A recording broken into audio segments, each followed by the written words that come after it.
Montana Territory, early autumn, 1881, the wind tore through the pines as if it were trying to chase her back. But Norah Dearing did not look over her shoulder. Her boots kicked up dust along the trail out of Grady's Crossing, the hard-edged town she had called home for too many bitter years.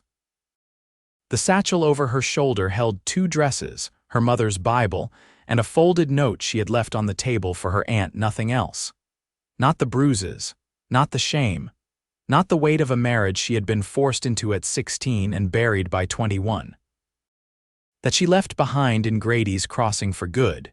She walked until her legs shook, then rode a stagecoach until her coin ran dry. By the time she stepped off near the Stillwater River, her boots were worn through at the toes and the sky was turning gold behind the mountains. She did not know the name of the place she had arrived in. She just knew she was not going back. The town was small, barely a town at all. A general store, a saloon, a blacksmith, and a livery. The kind of place where people looked you over slow, quiet. She walked past them all and kept going until she reached the edge of a pasture where the fence had half fallen. A lone rider was out there, working with a skittish chestnut colt, speaking to it low and steady like he was trying to talk it off a ledge. Norah stopped. She had seen men break horses before. Brutal, fast, loud. But this man wasn't doing that. He was crouched in the dirt, not even holding a rope, just letting the colt circle him, snorting and uncertain. Something about it made her chest tighten. The man looked up just for a second and their eyes met. He stood slowly, tall and lean, with sun-dark skin and dark blonde hair that curled at his collar. His eyes were the color of river rocks, gray, unreadable. He tipped his hat but said nothing. She should have kept walking. Instead, her mouth moved. "Fence is broken," she said. "I know," he said. "You passing through?" "I might be," she said. "You hiring?" He studied her a moment. "You know horses?" "I know." Quiet. That made him nod. "Name's Zeke Calloway, Norah Dearing." He looked at her hands, not her face. "You look like you could use work." "I could." He motioned her toward the barn. "I could use a hand with the fence and the animals. You'll sleep in the loft. I can pay you honest." She followed him without a word. He walked with a slight limp, like an old wound still bothered him. She filed that away. Inside the barn, it smelled of hay and old wood. 2 horses watched her from their stalls, ears flicking. Zeke tossed her a hammer and pointed toward the broken rail out front. "Let's see what you can do." She spent the rest of that afternoon fixing fence alongside him. He did not talk much, but he watched her. Not in the way men used to, cold, weighing, cruel. This was different. He watched like he was trying to figure out if he could trust her. She did not blame him. She was doing the same. By supper time, her palms were blistered and her arms ached, but she had not felt this steady in years. Zeke handed her a tin plate of beans and cornbread and they sat outside by the fire. The sky was going purple. The horses grazed nearby. "You got family?" he asked. "No one worth mentioning," she said. He nodded. "Same." There was a long silence, not uncomfortable, just quiet. She let the heat from the fire warm her hands and leaned back to look at the stars. "You been out here long?" she asked. 2 years, got this place after. "Well." "After things went wrong in Kansas." She waited. He did not say more and she did not ask. "I won't lie to you," he said finally. "I've been carrying some things I do not know how to put down." She looked at him. "You do not have to, not all at once." He nodded again. Like he understood what that meant. They worked side by side every day after that. Fixed the barn roof. Built new stalls. Pulled weeds from the garden that had been left to die. She cooked, he chopped wood. They hardly spoke more than a few words at a time, but it was enough. His presence was steady, like the rhythm of hooves on dirt. She started sleeping through the night for the first time in years. One morning, while mending tack, she noticed him favoring his right leg more than usual. She walked over and crouched beside him. "You hurting?" "It comes and goes." "Let me look." He hesitated, then pulled up his trouser leg. The scar was jagged and deep, running from his knee down his calf.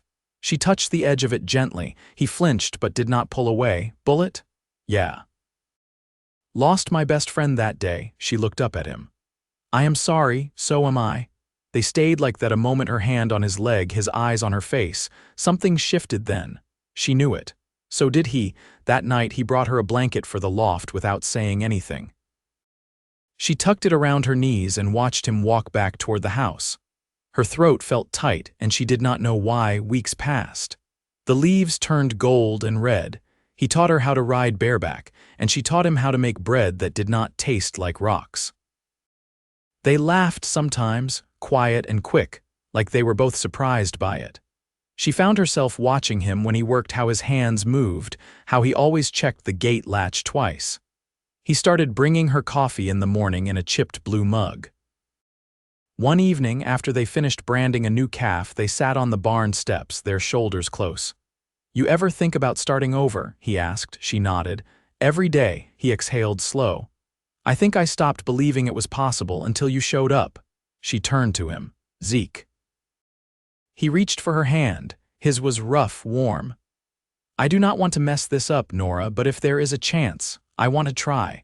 Her heart beat so loud she could feel it in her throat. "I want to try too," she said. He leaned in slowly, careful. Their foreheads touched first, then his lips brushed hers like he was asking permission.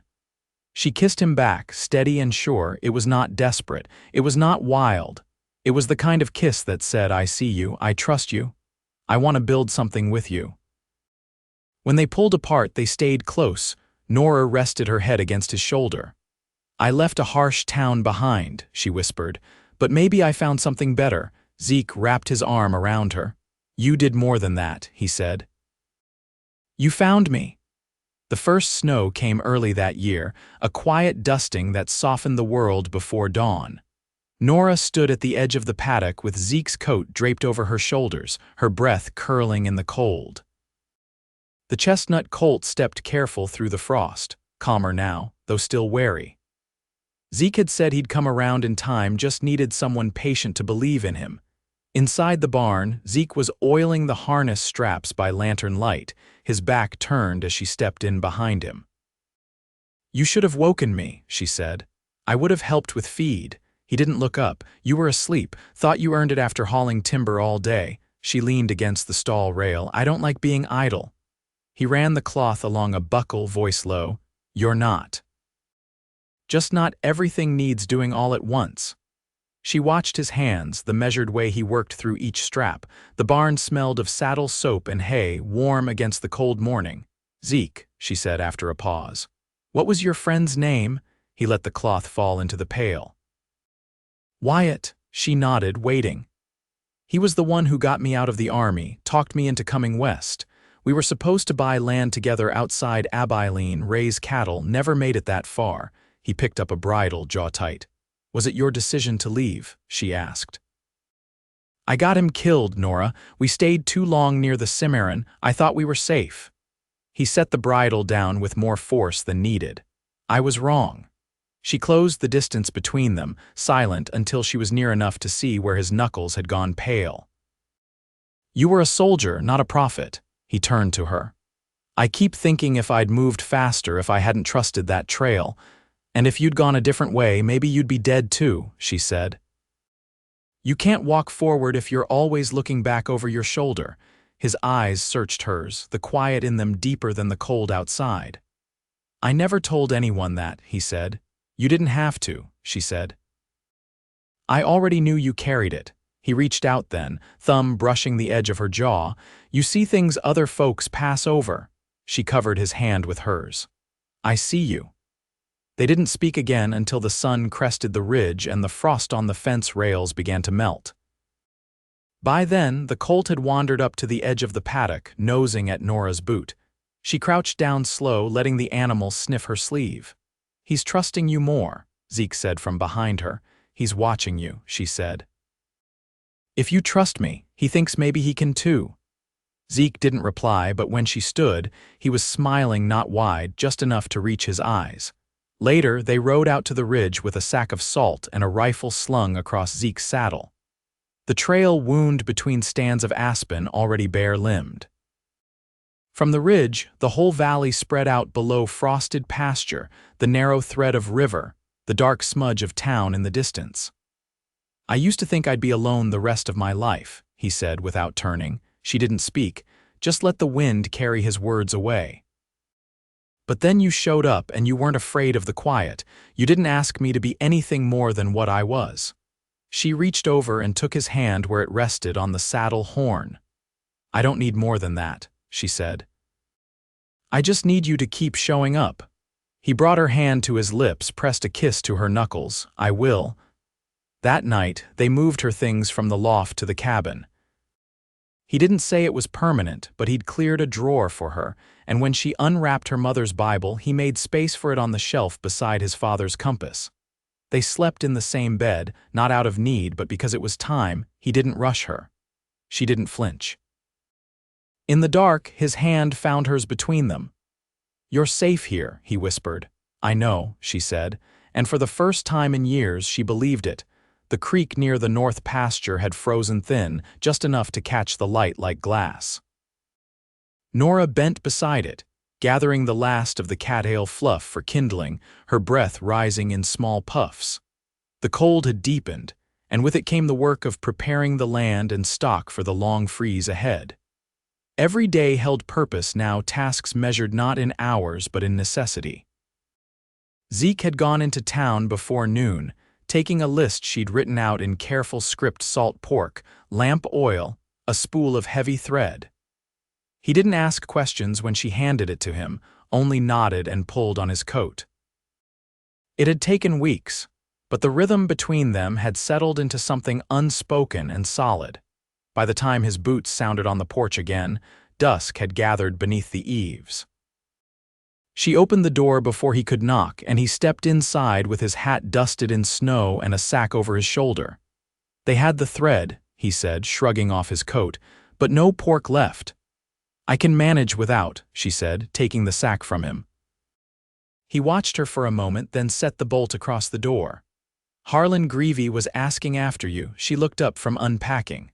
Why? Said he remembered a girl with your walk from Grady's crossing, asked if you were kin. Her fingers paused on the spool. He knew my uncle. Used to play poker out back of the saloon. He kept looking at me sideways after Uncle died, thought I didn't notice. Zeke unlaced his boots slowly. You want me to keep you out of town? No, she said. I want to face the past when I'm ready, not before. He nodded once, then crossed to the stove and stirred the beans she'd left warming. There's a winter gathering next week, he said. Out past the Anders place. Bonfire, music, food, whole valley's invited. She turned, surprised. You go to things like that? Haven't in a long while, but I thought maybe you'd like to. She studied his face. He wasn't asking out of obligation. This was something he'd chosen to offer, something that cost him something to do. I'd like to, she said. If you'll dance with me. His mouth twitched half a smile, rare and real. I'll try. That night, the wind shook the shutters, and she lay awake with her arm across his chest, listening to its restless scrape. Zeke's breathing stayed steady beneath her palm, but she could feel the tension in his ribs. You still think about Kansas? She asked in the dark. Not as much, he said. Used to feel like I owed the weight of it. Now it's just part of what made me. She shifted closer. I want to hear about the good parts sometime. He turned his head toward her. Like what? Like how you learned to handle a horse without breaking it, or who taught you to mend saddle leather with a surgeon's hand. My mother, he said after a pause. She could stitch anything: leather, skin, shirts. She used to say a man's worth could be measured by what he fixed instead of what he broke. Norah's throat tightened. I'd have liked her. She'd have liked you more. The next morning brought black ice and a shattered lantern outside the barn. One of the horses had spooked, kicked it off the hook, and the glass had scattered like stars across the snow. Zeke crouched to gather the shards, muttering under his breath. Norah brought a broom and swept the rest into a grain sack. We'll need a new one before the gathering. I'll ride out again tomorrow, he said, or we can both go. She glanced at him. You sure? I want people to see us, he said simply. She nodded. Then we'll ride together. Later, while she mended a sleeve by firelight, he brought her a small bundle wrapped in worn cloth. She unfolded it slowly, a brooch, oval and brass, with a pressed flower under the glass. It was my sister's, he said. She passed when I was 15. I kept it in a box until now. She looked up. You want me to have it? I want you to wear it to the gathering, he said. If that's all right, she swallowed hard. It is. They didn't speak again for the rest of the evening. The silence between them was full, not empty. She sat with her sewing, the brooch resting beside her, and Zeke whittled a new handle for the drawknife, each stroke sure and unhurried. The wind outside calmed. The fire burned low. And in the stillness of that small home, built with calloused hands and steadied hearts, something lasting took root, quiet as breath, strong as winter ground. The lantern light flickered as Norah fastened the brooch to the collar of her wool dress. Her reflection in the warped glass of the cupboard door showed a face she hadn't seen in years, not softened, exactly, but steadied. She hadn't worn anything but work clothes since leaving Grady's crossing, and the feel of a clean hemline against her calves made her pause. Zeke waited outside, holding the reins of the gray mare and the bay gelding. He had tied a strip of red calico around his neck, and though his jacket was patched and sun-bleached, he stood straight in it, as if tonight called for a kind of reverence. "You ready?" he asked, offering her a hand to mount. "I think so," she said, taking it. The ride to the Anders homestead followed the west ridge where the moon lit the snow in thin blue lines. They passed no one, though smoke curled from distant chimneys. The quiet between them held a low hum of anticipation. When they reached the clearing, torchlight burned in a ring around a wide circle of trampled snow. Women in shawls stood near trestle tables, handing out cider and fried cakes. Children darted between hay bales, red-cheeked and shrieking with laughter. Fiddlers tuned strings atop the flatbed of a wagon, the notes sharp in the cold air. Zeke tied the horses near the edge of the clearing and turned to her. "You don't have to dance if it don't feel right." "I want to," she said, "but you'll need to lead." "I'll do my best," he said. They stepped into the circle just as the music began. The dance was a simple reel, one Zeke seemed to know from muscle memory. Norah followed his movements, her hand in his, her boots crunching the snow in rhythm with the others. He didn't speak, but his grip was sure, and each time they turned, he looked at her like she was the only thing he could see. After the second song, she pulled him toward the cider table. Her breath came in clouds, her cheeks flushed from the cold and the movement. "I used to watch dances from the edge of the room," she said, taking the tin cup he handed her. "Never danced myself. My aunt said it wasn't proper." He sipped from his own cup. "She's still alive, she is. But she won't come looking for me, not after what she said when I left." He nodded once. "You can say it if you want. She said I was no better than my mother," she said, her voice low, "that I'd end up ruined and alone." Zeke set his cup down. "You're not alone, Norah. I know that now," she said, "but it took leaving to understand I wasn't the one who needed fixing." He reached for her hand again, not for the dance, just to hold it. "You're not ruined. You're rebuilt."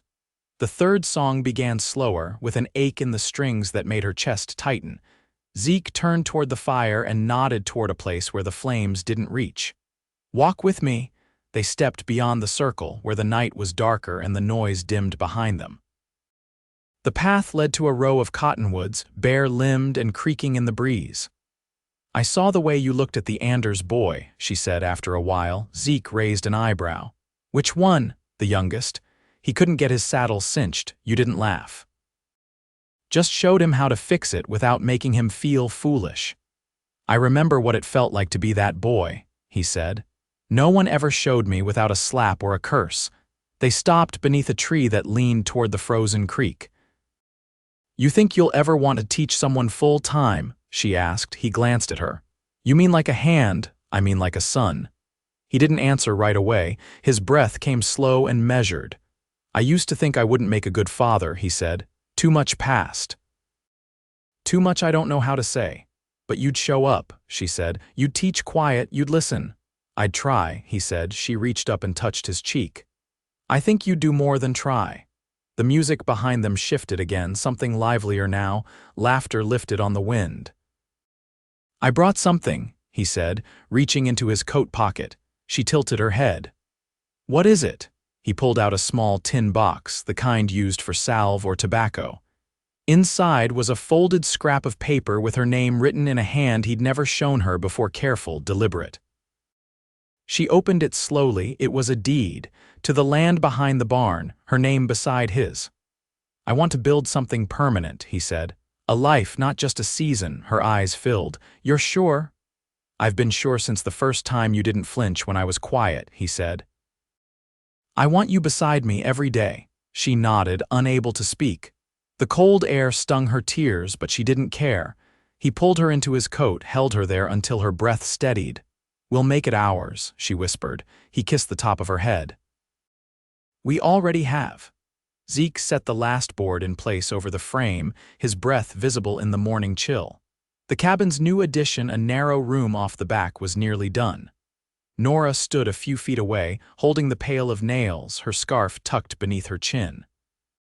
The frost hadn't lifted yet, and the sun threw long shadows across the pasture. She handed him another nail. "You'll have to show me how to chink the seams. I don't want it letting in wind by spring."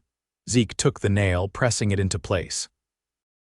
"You're already doing more than most men I knew in Kansas could manage." "I'm not most men," she said, smiling faintly. "No," he said. "You're not." They worked until the sun crested over the ridge and the wind shifted warmer. After hammering the last nail, Zeke stepped down from the ladder and stretched, rolling his shoulder.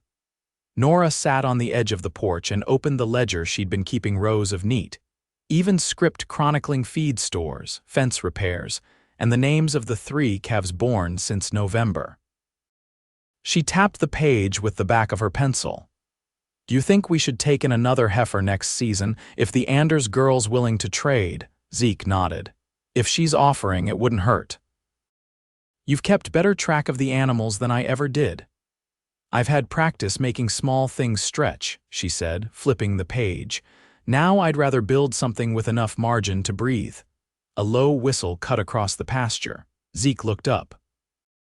A rider approached from the east trail, tall, broad-shouldered, with a wide-brimmed hat and a rifle across his saddle.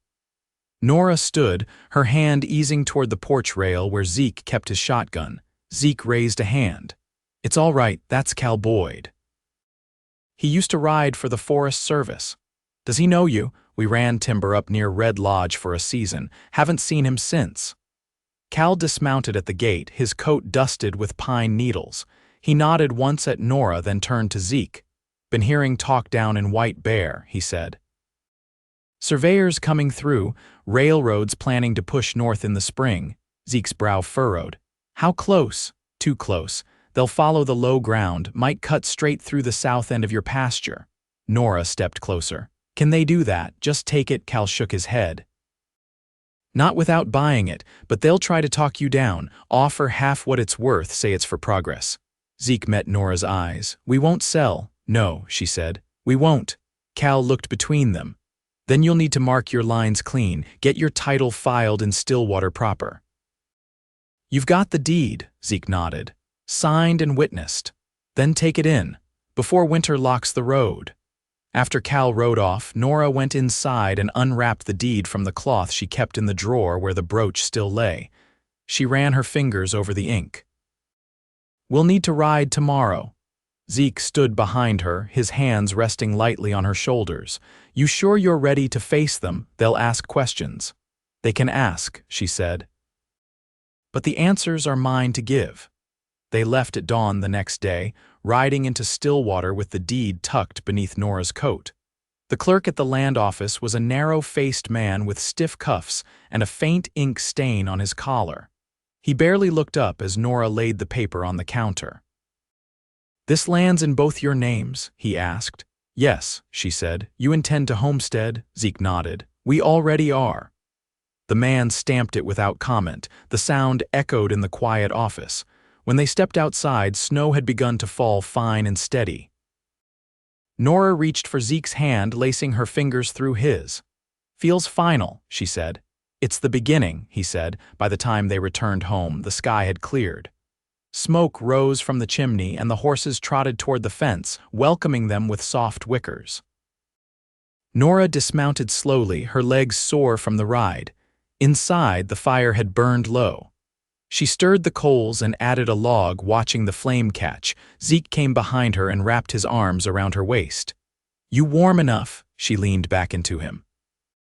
"I am now." He kissed the space behind her ear and she tilted her head, eyes closing. "You ever think about what comes next?" she asked. "I do." "And I'd like to marry you, Norah." She turned in his arms. "Not because it's expected," he said. "Not because of the land, because I love you. Because I want to spend every season with you, every winter, every thaw."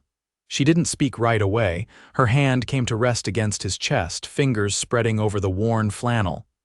"I want that too," she said.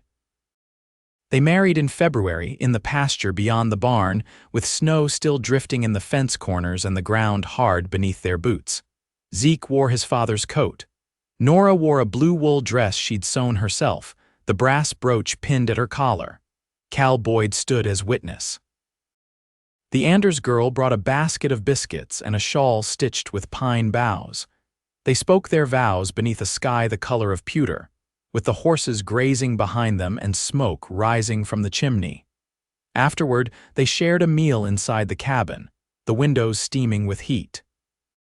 Norah touched the place on Zeke's hand where a burned scar curved near his thumb. "You never told me how that happened," she said. He picked up her hand and pressed his lips to her wrist. "Lamp caught fire in the bunkhouse. I'd forgotten it until now." "Funny what comes back," she said. "Not funny," he said, "but maybe necessary." That night they lay beneath the quilt she'd pieced through winter evenings, her head resting on his chest, his arm wrapped around her. "I want children," she said quietly. He didn't move. "You're sure not tomorrow?" "But someday," he exhaled slowly. "I'd like that, and I want them to know this place, these hills. The way the light falls across the pasture in late day, they will. Will you teach them to ride if you teach them to mend fence?" She smiled against him. Deal? Years passed, and the world beyond their valley kept shifting. The railroad came, but it turned west before reaching their land. The Anders girl married a man from Helena, and Cal Boyd retired to a cabin near the timberline. The chestnut colt grew into a sturdy gelding and carried their firstborn Elias on his back before the boy could spell his name. Norah planted lilacs near the porch. Zeke built a second stall. Together, they weathered each season, not unmarked but unbroken. On evenings when the wind was quiet and the fire burned low, they sat side by side with their knees touching and their hands clasped, saying little. They didn't need words. They had everything they came west to find, and more besides.